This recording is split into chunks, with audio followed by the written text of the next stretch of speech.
அப்போஸ்தலர் 5ஆம் அதிகாரம் 38, 39ஆம் வசனத்தை நம்மில் ஒருவர் வாசிக்கலாம். இப்பொழுது நான் உங்களுக்குச் சொல்லுகிறதென்னவென்றால், இந்த மனுஷருக்கு ஒன்றும் செய்யாமல் இவர்களை விட்டுவிடுங்கள். இந்த யோசனையும் இந்த கிரியையும் மனுஷரால் உண்டாயிருந்ததானால் ஒழிந்துபோம். தேவனால் உண்டாயிருந்ததேயானால் அதை ஒழித்துவிட உங்களால் கூடாது. தேவனோடே போர் செய்கிறவர்களாய் காணப்படாதபடிக்கு பாருங்கள் என்றான். தேவன் அவருடைய சபையை கட்டுவாரானா பாதாளத்தின் வாசல்களால் அதை என்ன செய்ய முடியாது, மேற்கொள்ள முடியாது. தேவன் அவருடைய சபையை கட்டும்போது அது தேவனுடைய அந்த பரலோக விருப்பத்தை, தேவனுடைய பரலோக எதிர்பார்ப்பை நிறைவேற்றுகின்ற ஒரு சபையாக அது காணப்பட வேண்டும். சபை என்று சொல்லும் பொழுது இது மிக ஒரு அற்புதமான ஒரு காரியம். தேவனுடைய முழு அதிகாரமும் இந்த சபையிலே தேவன் குவித்து வைத்திருக்கிறார். அவருடைய விருப்பத்தை இந்த சபையின் மூலமாக ஆண்டவர் நிறைவேற்றுகிறார். அவருடைய வல்லமையை சபையின் மூலமாக ஆண்டவர் வெளிப்படுத்துகிறார். அவருடைய நோக்கத்தை சபையின் மூலமாக தேவன் நிறைவேற்றுகிறவராக இருக்கிறார். ஆகவே நீங்களும் நானும் அவருடைய சபைக்குள்ளாக இருக்கிறோம். எதற்காக? தேவனுடைய திட்டத்தை நாம் நிறைவேற்றுவதற்காக, தேவனுடைய சித்தத்தை நாம் நிறைவேற்றுவதற்காக அவருடைய சபைக்குள்ளாக நாம் வைத்திருக்கிறோம். நம்முடைய சொந்த விருப்பத்தை அல்ல, நம்முடைய சொந்த நோக்கத்துக்காக அல்ல. தேவன் அவருடைய நோக்கத்தை நம் மூலமாக நிறைவேற்றுவதற்காக தேவன் நம்மை சபையாக அவர் கூட்டி சேர்த்திருக்கிறார்.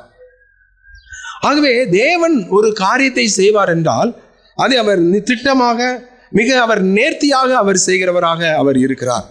கடந்த ஏப்ரல் 11ஆம் தேதியிலே சிறுவர் முகாமுங்க, அதை குறித்து கூட ஒரு சிறு சாட்சியை சொல்லி நான் கடந்து போக வேண்டும் என்று விரும்புகிறேன். அன்றைக்கு நான் அந்த சிறுவர் முகாம் நடத்துவதற்காக வரக்கூடிய அந்த ஊழியர்களிடத்துல நான் எவ்வளோ பிள்ளைங்க வருவாங்க எதிர்பார்க்குறோம் அப்படின்னு சொல்லும்போது நான் ஒரு 130 பிள்ளைங்க அப்படின்னு சொல்லிட்டு வந்தேன். சபையில் ஜெபிக்கும் போது ஒரு 150 பிள்ளைங்களையாவது நீங்கள் கொண்டு வந்துருங்க ஆண்டவரேன்னு நினைச்சோம், ஜெபம் பண்ணோம். ஆனால் கடைசியில் ஆண்டவர் கொண்டு வந்து சேர்த்த பிள்ளைங்க எவ்வளோ தெரியுமா? 220 பிள்ளைங்க. 220 பிள்ளைகளை ஆண்டவர் இந்த இடத்துல ஆண்டவர் கொண்டு வந்து சேர்த்தார். இந்த சிறுவர் முகாமுக்காக ஜெபிக்கும் போது ஆண்டு கொடுத்த ஒரு வார்த்தை, நீங்கள் காற்றையும் காண மாட்டீங்க, மழையையும் காண மாட்டீங்க, இந்த பள்ளத்தாக்குகள் எங்கும் வாய்க்கால்களை வெட்டுங்கள், இந்த வாய்க்கால்கள் எல்லாம் தண்ணீரால நிரம்பும். இந்த வார்த்தைகளை தான் அந்த சிறுவர் முகாமுக்காக ஜெபிக்கும் போது ஆண்டவர் கொடுத்திருந்தார். அப்போ ஒவ்வொரு இடத்துலையும் சொல்லும் போது அங்கே இத்தனை பிள்ளைங்க வாரன்னு சொல்லியிருந்தாங்க, அங்கே யாருமே வரல. அந்த இடத்துல இத்தனை பிள்ளைங்க வாரன்னு சொல்லியிருந்தாங்க, ஒரு பிள்ளை தான் வந்திருக்கு. இந்த இடத்துல 4 பேர் தான் இருக்கிறாங்க, சரி பரவாயில்ல. ஆனால் எங்கிருந்து தான் இந்த பிள்ளைங்க வந்துச்சுன்னு தேவன் ஒருவர் மாத்திரம்தான் அறிவார். எப்படி வந்தாங்க? எனக்கு அருமையான தேவனுடைய பிள்ளைகளே, தேவன் அது நடுவில் இருக்கிறார், அது அசையா. ஆக தேவன் அவருடைய ஊழியங்களை அவர் எவ்வளவு நேர்த்தியாக திட்டமிடுகிறார், எவ்வளவு நேர்த்தியாக அவர் செயல்படுத்துகிறார். நான் வேனை கொண்டுகிட்டு முடிவதானதில் போய் நிற்கிறான், எங்க போறது, யாரை போய் சத்தம் காட்டுறது அப்படின்னு சொல்லி சௌரன் மந்திர சௌரனும் சௌரி சுப்புலட்சுமி சௌரியும் வண்டியில வந்து ஒவ்வொரு வீடா போய் தட்டி அவ்வளோத்தையும் வண்டியில ஏத்துறாங்க. கொஞ்சம் யோசித்து பாருங்க. அவயவங்கள் ஒரு சபை என்று சொல்லும் பொழுது ஒவ்வொரு அவயவமும் தன் அளவுக்கு தக்கதாக கிரியை செய்யும் என்று நாம் 1 கொரிந்தியர் 12ஆம் அதிகாரத்திலே வாசிக்கிறோம். ஒரு சபை மருதுகிரிட்டி போனா அங்க ஒரு கூட்டத்தை அங்க உள்ள பிள்ளைகள் ஆயத்தம் பண்ணி வச்சிருக்கிறாங்க. தெற்கு காலனிக்கு போனா அங்க ஒரு பிள்ளை, அங்க இருக்கிற ஒவ்வொருவரும் எனக்கு இறங்கி எந்த ஒரு பதட்டமும் இல்லை, கிளீனா பிள்ளைகள் என்ன செய்றாங்க. உண்மையில எனக்கு ரொம்ப ஒரு ஆச்சரியமா இருந்துச்சு. திம்மராஜபுரத்துல ஒவ்வொரு பகுதியில ஊருக்குள்ள போய் வேனை திருப்பி நிக்கிறோம், அங்க ரெடியா பிள்ளைகள் இருக்கிறாங்க. நீங்க இன்னும் கொஞ்சம் சீக்கிரம் வந்திருந்தா இன்னும் நிறைய பிள்ளைங்க நாங்க ஆயத்தமா இருந்தாங்க, எல்லாம் ஓடி போயிட்டாங்கன்னு சொல்றாங்க. நீங்க இன்னும் கொஞ்சம் முன்ன வந்திருந்தா நிறைய பிள்ளைங்க என்ன செஞ்சாங்களாம், ஆயத்தமா இருந்தாங்க, எல்லாம் ஓடி போயிட்டாங்க அப்படின்னு சொல்லி. என்னடா இது, ஆயத்தமா இருந்தாங்க ஓடி போயிட்டாங்கன்னு சொல்றாங்க, அங்க கேட்டா ஒரு ஆள் தான் இருக்குது, 4 ஆள் தான் இருக்குது, வேன் நிரம்புமா? அப்படி நான் வேன் நிரம்புமா நினைச்சு வேனை போட்டுக்கிட்டு இருக்கிறோம். அங்க ராஜாராம் நகர்ல கொண்டு போய் நிப்பாட்டுறேன். அந்த வேனை பார்த்துட்டு, இவ்வளவு வேற கூட்டு வந்திருக்கீங்க, இந்த கூட்டத்துக்குலாம் நாங்க ஏற முடியாது, எங்களுக்கு வேற வேன் பிடிங்க அப்படிங்க. வேற வேன் பிடிக்கணுமா? இல்லடா சொல்றேன், உனக்காக புது வேனை பிடிச்சு கொண்டு வந்திருக்கு, இந்த கலர்லாம் சரியில்லைண்ணே, இந்த கலர்லாம் ஏற முடியாது, ப்ளூ கலர் அடிச்சா தான் ஏறுவாங்கண்ணா. ஏன்னா ஒரு 3 லட்சம் ரூபாயை போய் எடுத்துட்டு வா உடனே இந்த வேனுக்கு கலரை மாத்திருவோம் டிரைவர்னு சொல்லிட்டு, 3 லட்சம் ஆகுமா, சரி இப்போ பரவாயில்ல இருக்கட்டும் அப்படிங்கிறான். உண்மையில தேவன் செய்த கிரியைகளை பார்க்கும்போது ஓடி ஒளிஞ்ச அவ்வளவு பேரும் திருன்னு வந்தான். அந்த வேன்ல பிள்ளைங்க மட்டுமே கிட்டத்தட்ட 67 பேர். திம்மராஜபுரத்துல நான் எனக்கு ஏற்றும் போது என்னால் எண்ண முடியல, இறங்கும் போது வேகமாக வாசல் நின்று எண்ணினேன். பெரியவங்களை சேர்க்காம வந்த சிறுவர் முகாமுக்கு வந்த பிள்ளைகளை மட்டும்தான் எண்ணணும்னு பார்த்தேன். வேனில் எத்தனை டிக்கெட்டு? 67 டிக்கெட்டு. நீங்கள் காற்றையும் காண மாட்டீர்கள், மழையையும் காண மாட்டீர்கள். இந்த பள்ளத்தாக்குகள் எங்கும் வாய்க்கால்களை வெட்டுங்கள், இந்த பள்ளத்தாக்குகள் தண்ணீரால நிரம்பும். இந்த மாதிரி ஒவ்வொரு காரியங்களையும் சாட்சி சொல்லிக்கொண்டே போகணும்னு சொன்னா, தேவன் அருளிய சொல்லி முடியாத ஈவுகளுக்கு அவருக்கு ஸ்தோத்திரம் என்று சொல்லி பவுல் கொரிந்தியர்ல சொல்றதை போல, தேவன் எல்லாவற்றையும் அவர் நன்றாய் செய்கிறவராய், நேர்த்தியாய் அவர் செய்கிறவராக அவர் இருக்கிறார் அப்படிங்கிறத பார்க்க முடியுது. கடைசியில் அவங்க பிள்ளைங்க கொண்டு வந்த பிள்ளைங்களுக்கு உள்ள பரிசு எவ்வளவு கொண்டு வந்திருக்காங்க? அவங்க 160 பிள்ளைங்களுக்கு உள்ள பரிசு தான் கொண்டு வந்திருக்காங்க. இங்க பிள்ளைகள் எவ்வளவு இருக்காங்க? 220 பிள்ளைங்க இருக்காங்களே, இன்னும் 60 பிள்ளைங்களுக்கு நாங்க என்ன செய்யறது ஐயோ அப்படின்னு அவங்க கேட்குறாங்க. நீங்க எவ்வளவு சொன்னீங்க அப்படின்னு. நான் 130 தான் சொன்னேன். அப்படியா, 220 இருக்குது அப்படின்னு.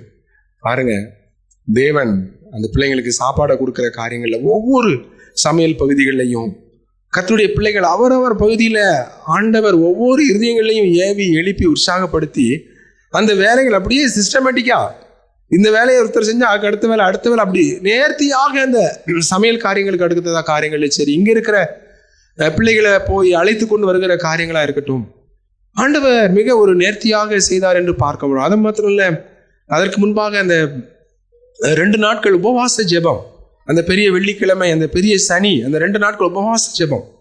அந்த உபவாச ஜெபத்துல எப்படி ஒரு ஞாயிற்றுக்கிழமை ஆராதனைக்கு இருக்கிறோமோ அதே மாதிரி ஒரு ஸ்பெஷல் மீட்டிங் நடந்தா எப்படி வந்து உட்கார்ந்துருப்பாங்க, அதே மாதிரி உபவாசத்துக்கு சிறு பிள்ளைகள், வாலிப பிள்ளைங்க, பெரியவங்க, வயசானவங்க இல்லையா, சுகரு, பிரஷரு, ஹார்ட் பிரச்சனை எல்லாரும் உட்கார்ந்துருக்காங்க. 2 நாட்கள் எப்படி இருக்க போறோம்? பெரிய கேள்வி எல்லாருக்குள்ள. இருக்க முடியுமா அப்படின்னு சொல்லி திம்மராஜபுரத்துல ஒரு குடும்பத்துல சின்ன பையன், பள்ளிக்கூடத்துக்கு போற சின்ன பையன், அவங்க அம்மா நைட்டு தோசை சுட்டு கொடுத்து நீ சாப்பிடுனா வேண்டாம், சபையில எல்லாரும் உபவாசம் இருக்காங்க, நானும் உபவாசம். சின்ன பள்ளிக்கூடத்துக்கு போற சின்ன பையன். யோசித்து பாருங்க, உபவாசம் இருன்னு சொன்னா கூட இருக்காது. இத மாதிரி எத்தனையோ சாட்சிகளை சொல்ல முடியும். சபையினுடைய இந்த கடந்து வந்த இந்த 29 ஆண்டுகள் இந்த சபை சாட்சியை தேவன் நடத்தி கொண்டு வந்திருக்கிறார். ஒவ்வொரு காரியங்களையும் நம்ம விவரிச்சு சொன்னா ஆச்சரியமா இருக்காது, ஆச்சரியமா இருக்கும். அது ரொம்ப ஒரு ஆச்சரியப்படத்தக்கதாக. ஏனென்றால் தேவன் எல்லாவற்றையும் அவர் நன்றாய் செய்தார் என்று நாம் சொல்லுவோம். கிட்டத்தட்ட 2005ஆம் ஆண்டு முதலிருந்து VBS நடத்தி கொண்டு வர ஆண்டவர் உதவி செய்தார். 2005ஆம் ஆண்டுல இருந்து வீட்டில் போய் பார்த்தா 2005ஆம் ஆண்டு VBS போட்டோ கிடக்கு, குயவன் கையில் அப்படின்னு சொல்லி. 2005ஆம் ஆண்டுல இருந்து இந்த சபையில VBS நடத்துறதுக்கு ஆண்டவர் உதவி செய்திருக்கிறார். ஒவ்வொரு ஆண்டும் ஆண்டவர் VBS நடத்தி கொண்டு வருகிற விதங்களெல்லாம் பார்க்கும்போது ரொம்ப ஒரு ஆச்சரியமா இருக்கும், ரொம்ப ஒரு அற்புதமா இருக்கும். இப்போ இன்றைக்கு வரைக்கும் இந்த ஊழியத்தின் பாதையில தேவன் நடத்தி கொண்டு வருகிற காரியங்கள் ரொம்ப ஒன்றும் வெளி உலக தொடர்போ அல்லது பெரிய பெரிய ஆட்களுடைய தொடர்போ எனக்கு தெரியாது. ஒரு உலக தூத்துக்குடியிலேயே நிறைய பாசர்மார்கள் பேரே எனக்கு தெரியாது. ஆனா நம்முடைய சபையில வந்து ஊழியம் செஞ்ச ரொம்ப ஒரு அருமையான முக்கியமான ஆட்கள் எல்லாம் பார்த்தா ரொம்ப ஆச்சரியமா இருக்கும். இந்த OM டீம்னு சொல்லி நான் சொல்றது ரொம்ப ஆரம்ப காலத்துல ஆபரேஷன் அண்ட் மொபிலைசேஷன் சொல்லுவாங்க. அது மிகப்பெரிய ஒரு சுவிசேஷ இயக்கம், உலகளாவிய சுவிசேஷ இயக்கம். அவங்க ஒரு கிட்டத்தட்ட ஒரு 7 பேர் வந்து ஒரு வாரம் அவங்க சபையிலே தங்கி இருந்து சுற்றிலும் உள்ள ஒவ்வொரு கிராமங்களிலும் சுவிசேஷ ஊழியத்தை நிறைவேற்றுவதற்காக ஃபுல்லா வாலிபர்கள் அவங்க சகோதரர்களாக வந்து ஒவ்வொரு ஏரியாவிலையும் போவாங்க. நான் நேற்று தினத்துல நான் சிந்திச்சு பார்த்தேன், எப்படி அவங்க எல்லாம் வந்தாங்க. நம்ம யாருன்னே தெரியாது, இது ஒரு கிராமத்துல இருக்கிற ஒரு எண்ணப்படாத அறியப்படாத ஒரு சபை. OM டீம்ங்கிறது வந்து அது ஒரு மிகப்பெரிய ஒரு ஸ்தாபனம், உலகளாவிய மிகப்பெரிய ஒரு சுவிசேஷ ஸ்தாபனம்.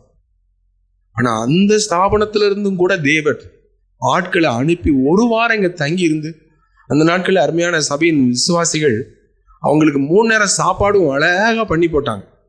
அழகா அவங்களுக்கு 3 நேரம் சாப்பாடு கொடுத்து அவங்க ஒவ்வொரு ஊர்லயும் கிராமங்களில் போய் நாடகங்கள், துண்டு பிரதிகள், சுவிசேஷங்கள், இதெல்லாம் நான் சொல்றது எப்படின்னா, அந்த நாட்கள்ல இன்னைக்கு நீங்க நல்ல ஒரு வசதியான ஒரு கட்டடத்துல உட்கார்ந்து இருக்கிறோம். நல்ல ஃபேனு கீழே உட்காந்துருக்குறோம், விட்டா தூங்கிடலாம் அப்படிங்கிற இடத்துல. ஆனால் ஆரம்ப காலங்கள் அப்படி இல்லை. ஒரு சாதாரணமான கூடாரம் தான், சுற்றிலும் ஓலைகளால் அடைக்கப்பட்ட ஒரு கூடாரம் தான், உள்ள மண்ணு தான், சாதாரணமான இந்த குளத்து காட்டில் கிடக்கிற அந்த குளத்து மண்ணு தான், அந்த செவ்வாழை மண்ணு தான். அந்த மண்ணு தான் இந்த சபையினுடைய தளமாக இருந்துச்சு. அந்த கூடாரம் தான் அதனுடைய ரூஃபாக இருந்துச்சு. ஆனால் அருமையான தேவனுடைய பிள்ளைகளை, கரண்ட் கிடையாது, இந்த மாதிரி ரோடு அந்த நாட்களில் கிடையாது. ஃபுல்லாகவே வந்து இந்த இடம் எல்லாமே வந்து பயங்கர முள் செடி, முள் காடு. இதுக்கு இந்த ஊரினுடைய மிக ஒரு ஒதுக்குப்புறம் அந்த பக்கத்தில் வீடுகளே கிடையாது. இந்த ஏத்தாப்பில் உள்ள இந்த ஒரு வீடு மட்டும்தான் உண்டு, அந்த பக்கம் பள்ளிக்கூடம் தான். என்னென்னால் இது எங்களுடைய தாயாருடைய பேரில் இந்த இடம் இருந்துச்சு. ஆகவே இந்த இடத்துல வந்து உரிமையாக போடுவதற்கான ஒரு வாய்ப்பை ஆண்டவர் கொடுத்தார். சரி, இங்கே ஒரு கூடாரத்தை போடுவோன்னு சொல்லி இங்கே குடிசையை போட்டு நடத்தணும். முதல் குடிசை போட்ட உடனே இந்த வழியாக ஒத்தையடி பாதை தான் இருக்கும். இந்த பக்கத்தில் தம்பிக்கை மீனானுக்கோ இந்திரா நகருக்கோ நடந்து போகணுன்னா இந்த ஒத்தையடி பாதை வழியாக தான் போகணும். எல்லாருக்கும் ரொம்ப ஒரு ஏளனமாக இருக்கும். ஒரு குடிசை அந்த கூடாரத்தை பார்க்கும்போது ரொம்ப ஒரு அற்பமாக ஏளனமாக இருக்கும். சில வேளைகளில் விரோதமாக பேசுகிறவங்க அடிச்சு நொறுக்கிடுவேன், ஆமாம் இல்லை தீயை வச்சு கொளுத்திடுவேன், உள்ள ஜபம் நடந்துகிட்டு இருக்கும். வெளியே போகும்போது எப்படி பேசுவாங்க, அடிச்சு நொறுக்கிடுவேன், எல்லாம் தீயை வச்சு கொளுத்திடுவேன் அப்படின்னு. ஆண்டவரே தீயை வச்சு கொளுத்திடுவேன்னு சொல்கிறானப்பா, காப்பாற்று ஆண்டவரே அப்படின்னு ஜோப்படுறோம். உண்மையில பின்பாக களிமண்ணை போட்டு தளம் போட்டு சாணியை போட்டு மெழுகி தளமாக்கணும். மண் அடுத்து என்ன செஞ்சோம், சாணியை போட்டு நல்ல மெழுகி, அதாவது களிமண் போட்டு களிமண் தளம். இதுதான் சபையில் அந்த ஆரம்பத்தில் காணப்படும். முதல் கூடாரம் வந்து ஒரு 2 வருஷம் இருந்துச்சு பார்த்துடுங்க. மழையில் ரொம்ப ஓலை இத்து போச்சு. அந்த முதல் கூடாரத்தை மாற்றிட்டு 2வது கூடாரம் போடணும்னு சொல்லி வரும்போது 2வது கூடாரத்தை போடுறதுக்கு கொஞ்சம் ஒரு வாரம் தாண்டிட்டு. இந்த வழியாக போகிறவங்களுக்கு எல்லாம் ரொம்ப சந்தோஷம். அவ்வளோதான், சபை முடிஞ்சுது, எல்லாம் பிரிச்சாச்சு, பிரித்து எல்லாம் தனித்தனியாக கட்டியாச்சு, அவ்வளோதான். அந்த நேற்று முளைச்ச, நேற்று பெஞ்ச மழையில் இன்னைக்கு முளைச்ச காலம் முடிஞ்சுது, ரைட் அப்படின்ட்டாங்க. நானும் இன்னைக்கு போட்டுடலாம் நாளைக்கு போட்டுறேன்னா 1 வாரம் ஆச்சு, 10 நாள் ஆச்சு. அவங்களுக்கு ரொம்ப சந்தோஷமாயிட்டு, ரைட் அவ்வளோதான் போல, இனி சபை எழும்பாது அப்படின்னு சொல்லி. ஆனால் முந்தின கூடாரத்தை விட பிந்தின கூடாரம் ரொம்ப ஸ்ட்ராங்காக ஆண்டவர் போடணும்னு நினச்சிருந்தார் போல.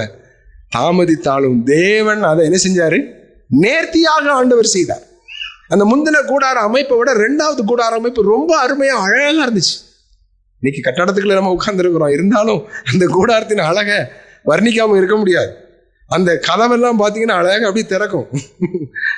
அந்த கதவு அது ஒரு அழகா பிளாஸ்டிக்கில், நல்ல பிளெயின் பிளாஸ்டிக்கில் கம்பில் அடித்து அதை அப்படி தள்ளி விட்டுட்டு இங்கே ஒரு கம்பு இருக்கும், அந்த கம்பை வழி முட்டு கொடுத்தா அது அம்முன்னு நிற்கும். அதான் கதவு. உங்களுக்கு ஆரம்ப காலத்தில் இருக்கிறவங்களுக்கு அதை நீங்கள் அந்த சந்தோஷத்தை அனுபவிச்சிருப்பீங்க. கதவு அந்த துத்தநாக ஷீட்டில் தான் தகர கதவு. தகர கதவு தான் சபைக்கு என்ன கதவு, தகர கதவு தான்.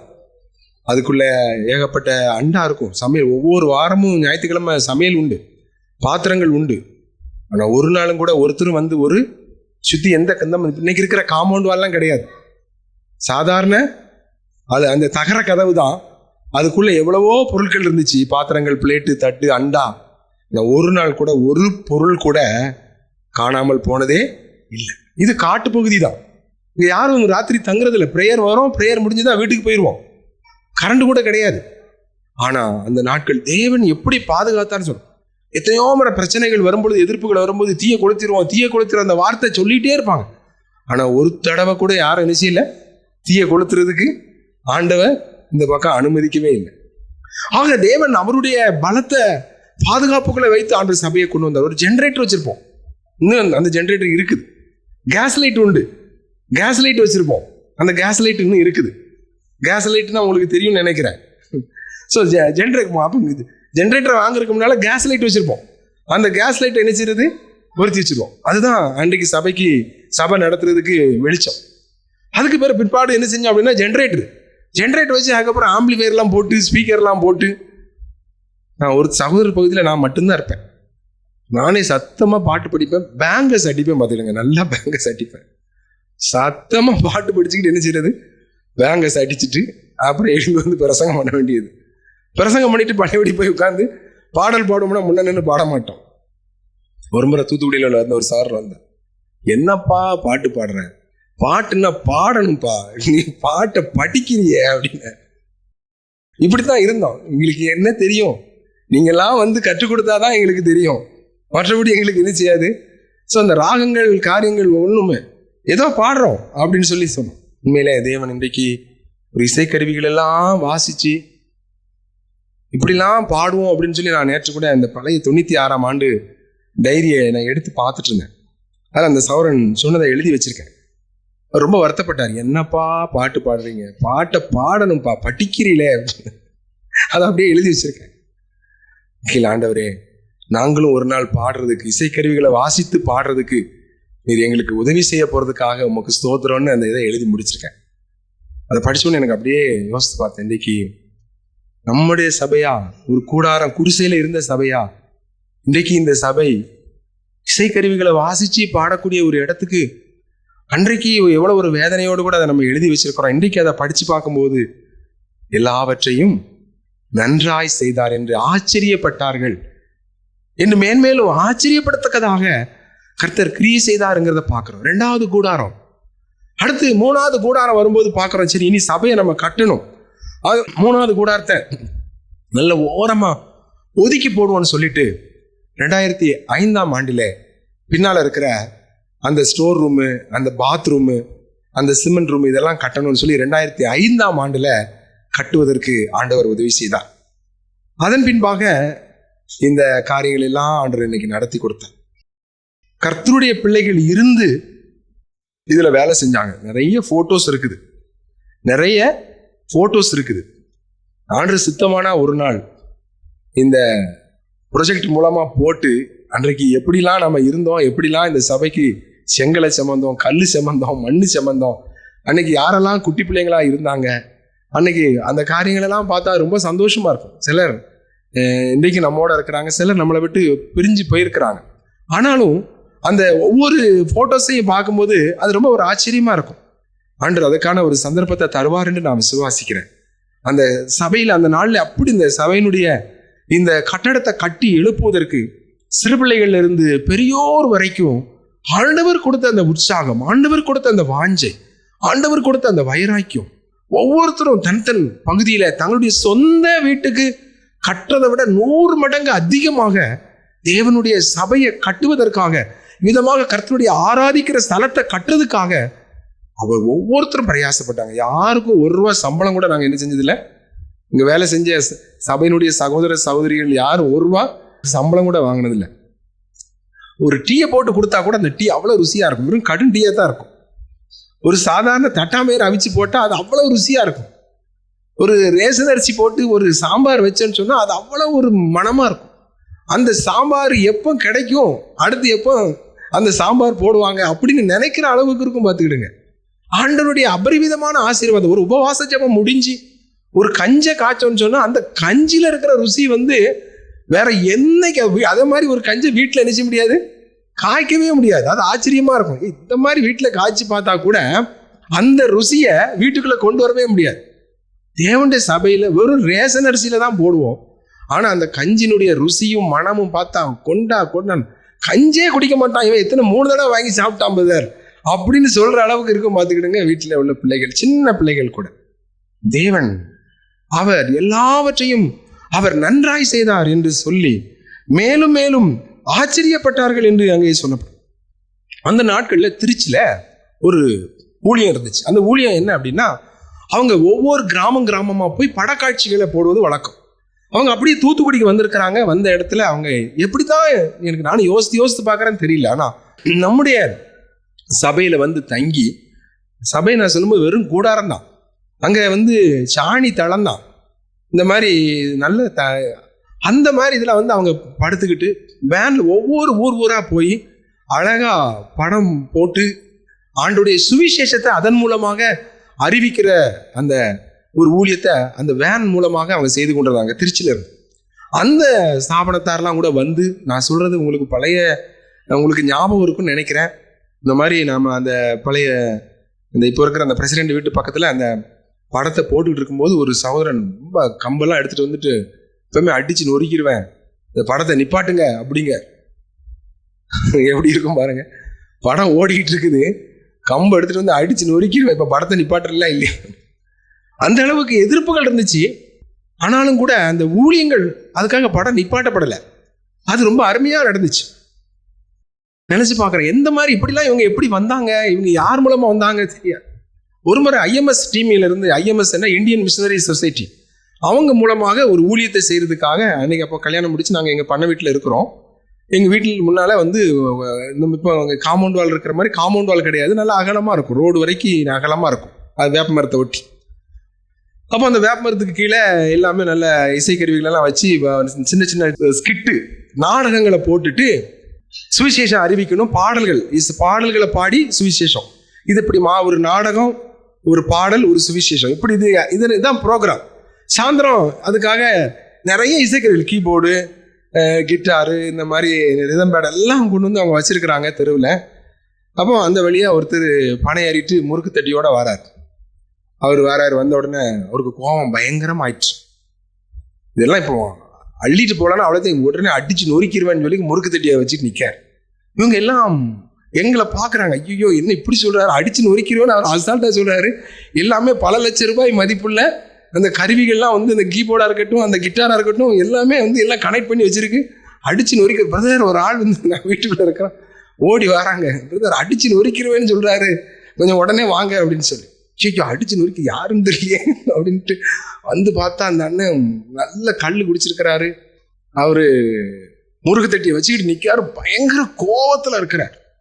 நான் இங்கேருந்து போகிறேன், என்ன சொல்றது, இவர்கிட்ட எப்படி பேசுறதுன்னு தெரியலையே அப்படின்ட்டு. அங்கேருந்து இன்னொரு சவரன் வந்தார். அவர் ஒரு ரோமன் கத்தோலிக்கன் தான், அந்த மார்க்கத்தை சார்ந்தவர் தான். அப்போ அவர் கேட்காரு, என்ன உனக்கு என்ன பிரச்சனை அப்படின்னு சொல்லி. என்னலாம் இது ஊரா, என்னது இப்படி என்னத்தெல்லாமா கொண்டு வந்து பரப்பி வச்சிருக்கான், ஒருத்தரும் கேட்க ஆள் இந்த ஊர்ல ஆம்பளே இல்லையா அப்படின்னு. கத்தாத, உனக்கு என்ன பிரச்சனை, இது இருக்கப்படாது, எதுக்கு இவன் மதம் மாத்துறான், உனக்கு பயமா இருக்கா, நீ மாறிடுவேன்னு பயமா இருக்கா அப்படின்னா.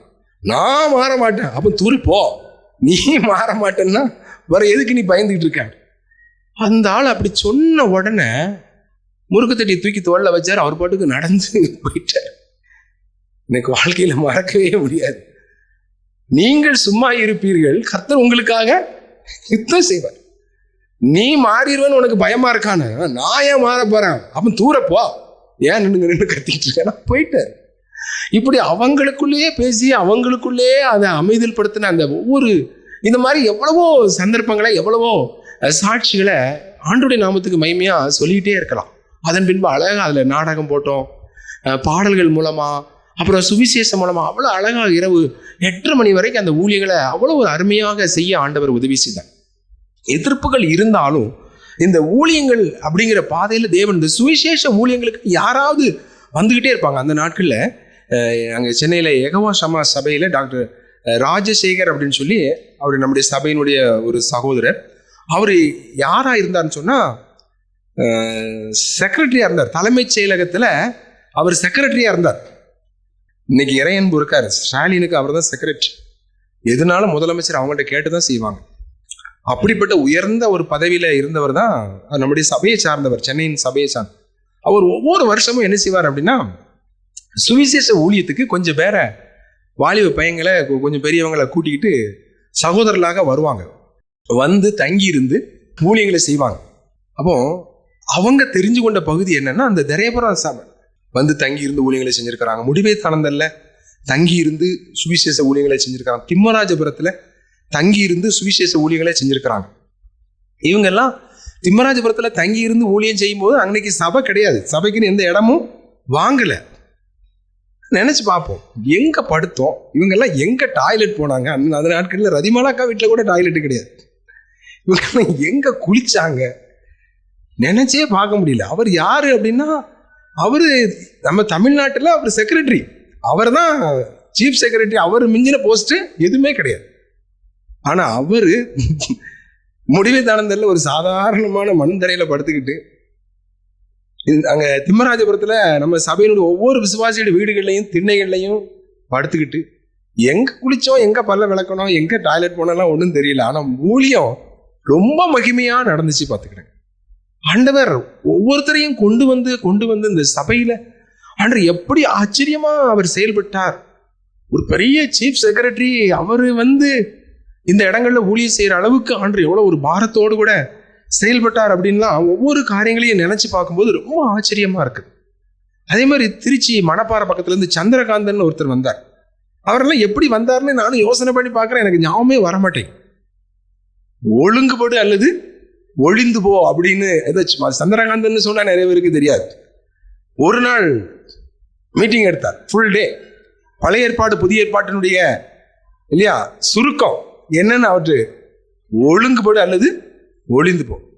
அதனால சந்திரகாந்தன்னா யாருக்கும் தெரியாது. ஒழுங்குபடு அல்லது ஒளிந்து போ அப்படின்னா எல்லாருக்கும் தெரியும், ஓ அவரா. ஒழுங்குபடு அல்லது ஒளிந்து போ. அந்த ஒரு நாள் இதுல தேவன் அழகா ஒவ்வொரு புத்தகத்துல இருந்தும் ஒரு ஏசாயாவில் எது ஒழுங்குபடு அல்லது ஒளிந்து போனா ஒவ்வொரு காரியத்திலையும் ஆண்டு எப்படி ஆங்க பழைய ஏற்பாட்டில் ஆதியாமத்துல இருந்து ஆரம்பிச்சு புதிய ஏற்பாடு வரைக்கும் அவருடைய தலைப்பே ஒழுங்குபடு அல்லது ஒளிந்து போ. இப்படி இவரெல்லாம் எப்படி வந்தாங்க அன்று அந்த ஊழியங்கள் அது ரொம்ப ஆசீர்வாதமா இருந்தது, ரொம்ப பிரயோஜனமா இருந்துச்சு. நான் அந்த சொல்லும் போது அதை ஒருவேளை அந்த அனுபவிச்சவங்களுக்கு ஞாபகம் வரும். இந்த ஒழுங்குபடு ஒளிந்து போ அப்படின்னா இது யாரு அப்படிங்கிறது அந்த நாட்கள்ல அனுபவிச்சவங்களுக்கு ஞாபகம் இருக்கும். ஓ இப்பரா அப்படின்னு. தேவன் இவ்விதமாக அவருடைய சபையை கொண்டு மிக அழகாக செயல்படுத்துகிறதை நான் பார்க்க முடியும். சர்ச்சை அழகா கட்டி இந்த மாதிரி எல்லாம் பில்டிங்கை கட்டி எழுப்புறதுக்கு ஆண்டவர் உதவி செய்தான். கர்த்தருடைய எங்கேயும் ஒரு காணிக்கைன்னு சொல்லி எங்களுக்கு இந்த மாதிரி நாங்கள் சர்ச்சு பில்டிங் கட்டுறோம் எங்களுக்கு காணிக்கை கொடுங்கன்னு சொல்லி நம்ம யார்கிடத்துலையும் போய் நம்ம நிற்கிறது இல்லை. அல்லது கட்டை அடிச்சு கொடுத்து கலெக்ஷன் பண்ணுங்க வசூல் பண்ணிட்டு வாங்கன்னு சொல்லி எந்த விசுவாசிகள்ட்டையும் நம்ம என்ன செஞ்சதில்லை, வசூல் பண்ண சொல்லி நம்ம என்ன செஞ்சதில்லை. காணிக்கை கொடுங்க கட்டட பணிக்காக கொடுங்கன்னு சொல்லி யாரையும் நம்ம கட்டாயப்படுத்தினது கிடையாது. ஏன்னா இந்த காரியங்கள் எல்லாம் நம்ம ஜெபிக்க வேண்டும், தேவனை மட்டுமே நம்ம நம்பி சார்ந்திருக்க வேண்டும். தேவன் யார் யார் உள்ளங்கள்ல ஏவி எழுப்பி கொடுக்கிறாரோ ஆண்டவர் அவருடைய வேலையை செய்வார். அது அவருடைய பணி, அது அவருடைய காரியம். நாம மாம்சத்தின்படி நம்ம செயல்பட வேண்டிய அவசியம் இல்லைன்னு சொல்லி ஆண்டவர் அந்த நாட்களில் கற்றுக் கொடுத்த அந்த வேத சத்தியத்தின்படி அந்த தேவனுடைய ஒவ்வொரு காரியங்களையும் சபையினுடைய ஒவ்வொரு காரியங்களையும் கொண்டு செல்ல பண விஷயங்கள்லையும் கூட யாரிடத்துலையும் போய் பணத்தை எங்களுக்கு தாங்க, எங்களுக்கு கட்டட பணிக்கு தாங்கன்னு சொல்லி டொனேஷன் கேட்கக்கூடிய ஒரு இடத்துல ஆண்டவர் வைக்கவே இல்லை. 2004 சிம்மராஜபுரம் சபையை ஸ்டார்ட் பண்ண ஆண்டவர் உதவி செய்தான். அங்கே ஒரு இடத்த வாங்க உதவி செய்தான். அந்த இடம் கிட்டத்தட்ட அந்த நேரத்தில் சென்ட் 40,000 ரூபா போகுதுன்னு சொல்லி சொன்னாங்க. ஆனால் அது கிட்டத்தட்ட நம்ம 5.5 சென்ட் இடம், அது 2 பிளாட்டு 11 சென்ட். 11 சென்ட் இடத்தையும் 1.5 லட்ச ரூபாய்க்கு தர்றதுக்கு அந்த லேண்ட் ஓனர் சம்மதிச்சார். 11 சென்ட் இடத்துக்கு எவ்வளவு கேட்டாரு? வெறும் 1.5 லட்ச ரூபா தான் கேட்டார். எங்களுக்கு அன்னைக்கு அந்த 1.5 லட்ச ரூபா கிடையாது. ஐயோ அந்த 1.5 லட்ச ரூபாய் நம்ம எப்படி கொடுக்கறது அப்படின்னு சொல்லிட்டு ஒரு 3 மாசம் தவணை கேட்டோம். அப்போ நீங்க 1.5 லட்ச ரூபாய் ரெடி பண்ணிட்டு வாங்க, பத்திர செலவு என்னோடதுன்ட்டார். ஆண்டவர் ஒவ்வொரு காரியங்களையும் செஞ்சதெல்லாம் நினைச்சு பார்த்தோன்னு சொன்னா ஜபம், கர்த்தருடைய பிள்ளைகளுடைய ஜபமும் அர்ப்பணிப்பும் அந்த தியாகமான அந்த ஊழியங்களும் இன்றைக்கு இந்த அளவுக்கு ஆண்டவர் எல்லாவற்றையும் நன்றாய் செய்து நடத்தி கொண்டு வர ஆண்டவர் உதவி செய்தார். ஒவ்வொரு நாளும் காலையில விஸ்வவாணி அப்படின்னு சொல்லி ரேடியோவில் 1/2 மணி நேர நிகழ்ச்சி வரும். அந்த 1/2 மணி நேர நிகழ்ச்சி என்ன செய்வோம்னா நம்முடைய சபையில குழாய் உண்டு. ஸோ அந்த குழாயில் டெய்லி 5:30 மணிக்கு இந்த விஸ்வவாணியை ரேடியோவில் போட்டு விடுவோம். அதை நிறைய பேர் ரொம்ப விருப்பமாக கேட்பாங்க. எமில் ஜெபசிங்னு சொல்லக்கூடிய ஒரு தேவனுடைய மனுஷன் அதை ரொம்ப அருமையாக அந்த செய்திகளை எடுப்பார். பின்பாக அது TWR மாறிச்சு 6 மணிலேருந்து 6:30 வரைக்கும். அப்பவும் அதை விடாம தினமும் அந்த சுவிசேஷ ஊழியங்களை அந்த வார்த்தைகள் ஜனங்களுக்கு போகணுங்கிறதுல ஆனால் ரொம்ப ஒரு பாரப்படுத்தி ஆண்டதை நேர்த்தியா செஞ்சார். ஆண்டு இப்படி செஞ்சுட்டு இருக்கும் போதே அடுத்தவர் என்ன செய்யறாரு பாருங்க. 2016 வரும் பொழுது தொலைக்காட்சிக்குள்ள ஊழியத்துக்குள்ள நம்ம போகும்படியான ஒரு பாதைகளை ஒரு சூழ்நிலைகளை ஆண்டவர் உருவாக்குறார் 2016. அப்போ ரேடியோவில் மட்டுமே ஒளிபரப்பி கொண்டிருந்த அந்த வார்த்தைகள் இப்போ எங்க போகுது? தொலைக்காட்சியின் மூலமா. ஸோ அது கிராஸ் டிவி மூலமாக 2016 அது போச்சு. இன்னைக்கு பாருங்க, இன்னைக்கு வரைக்கும் அந்த கிராஸ் டிவியில் அந்த ஊழியங்கள் தடையில்லாமல் நடக்கிறதுக்கு ஆண்டவர் உதவி செய்தார். இன்னைக்கு அது மதுரையில கிருபை டிவியில இருந்தும் கூட 1/2 மணி நேரம் அந்த ஊழியம் இன்னைக்கு இந்த தொலைக்காட்சி இந்த எரி முச்சடி நிகழ்ச்சி தமிழ் பேசக்கூடிய மக்களுக்கு அது கடந்து போகுது. திருவண்ணாமலையிலிருந்து ஃபோன் வரும், வெள்ளூர்ல இருந்து ஃபோன் வரும், இங்க களியக்காவில இருந்து ஃபோன் வரும், சென்னையில இருந்து ஃபோன் வரும். ஐயா அந்த செய்தி எங்களுக்கு ரொம்ப பிரயோஜனமா இருந்துச்சு. தேவன் அவருடைய அநேக காயப்பட்ட இருதயங்களை காயம் கட்டுகிறார். தேவையோடு இருக்கிற மக்களுக்கு அவருடைய வார்த்தைகளை அவர் அனுப்புகிறார்.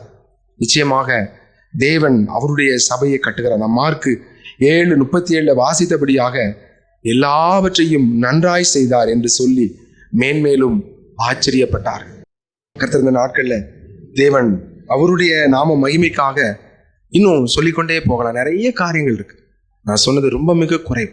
கொடுக்கப்பட்ட அந்த கொஞ்ச நேரத்துல கர்த்தருடைய நாம மகிமைக்காக கர்த்தர் அவருடைய சபையை கட்டுகிறார். தேவன் மாத்திரமே மகிமைப்பட வேண்டும் என்று தேவனை உயர்த்தும்படியாக இந்த இடத்துல இந்த சாட்சிகளை எல்லாம் நாங்க சொல்றோம்.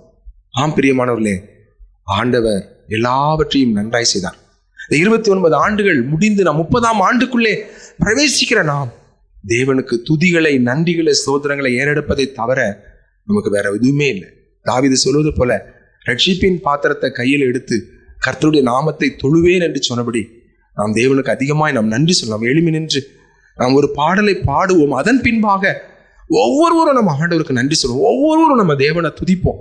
இந்த சபைக்குள்ளாக இத்தனை ஆண்டுகளாக வைத்து தேவன் உங்களை போஷித்திருக்கிறார். தேவன் உங்களுடைய குடும்பத்தை ஆசீர்வதித்திருக்கிறார். தேவன் உங்களை கரம் பிடித்து நடத்தி கொண்டு வந்திருக்கிறார். ஆண்டவரே, உம்முடைய வீட்டுல இந்த அடைக்கலான் குருவிக்கும் ஒரு இடம் கிடைச்சதுக்காக, இந்த தகவலான் குருவிக்கு ஒரு இடம் கிடைச்சதுக்காக நமக்கு நன்றி ஆண்டவரே என்று சொல்லுவோம். கர்த்தர் தாமே நம்முடைய ஆராதனையை, நம்முடைய துதியை அவர் சந்தோஷமாக ஏற்றுக்கொள்வாராக.